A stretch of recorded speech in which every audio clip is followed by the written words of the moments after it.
গহীন অরণ্যের এই কর্দমাক্ত ভূমিতে যা দেখছেন তা আসলে কোনো সাধারণ দৃশ্য নয়।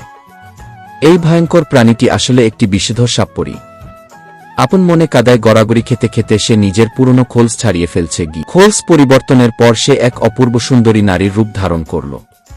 কিন্তু আগে কখনো মানুষের মতো হাঁটার অভিজ্ঞতা না থাকায় প্রথম দিনে সে ঠিকমতো পা ফেলতে পারছিল না, তাই মাটিতে শরীর টেনে টেনেই তাকে চলাফেরা করতে হচ্ছিল।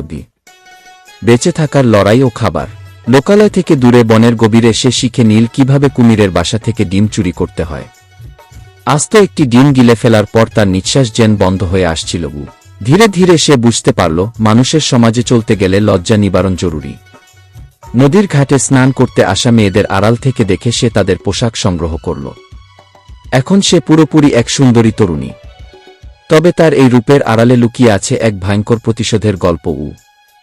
অতীতের সেই কালো স্মৃতি। কিছুদিন আগেই এক লোভী বৃদ্ধ তার সাপুড়েদের নিয়ে এই জঙ্গলে হানা দিয়েছিল। সেই বৃদ্ধের ধারণা ছিল এই সাপপরীর বিষই পারে তার দুরারোগ্য ব্যাধি মুক্তি দিতে। তারা ভুল করে এই পরীর সাপস্বামীকে ধরে নিয়ে যায় এবং খাঁচায় বন্দী করে রাখে। মেলা এবং নতুন বিপদ। নিজের স্বামীকে বাঁচাতে সে লোকালয়ে চলে আসে। সেখানে তখন উৎসবের আমেজ, ঢাকের শব্দ আর মানুষের নাচ দেখে সে নিজের আদিম সত্তাকে আর ধরে রাখতে পারল না। সেও শুরু করল নাচতে। কিন্তু তখনই দুই লম্পট যুবকের নজর পড়ে তার উপর। ভয়ঙ্কর পরিণতি। তারা মেয়েটিকে একা পেয়ে একটি ঘরে আটকে ফেলে।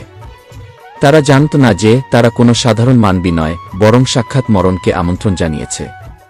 প্রথমে কিছুটা অসহায়ত্বের অভিনয় করলেও শেষ মুহূর্তে সে তার আসল রূপ ধারণ করল।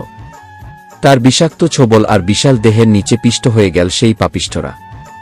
মনে রাখবেন, সব সুন্দর রূপের আড়ালে মায়া থাকে না, কখনো কখনো লুকিয়ে থাকে ভয়ঙ্কর বিষ।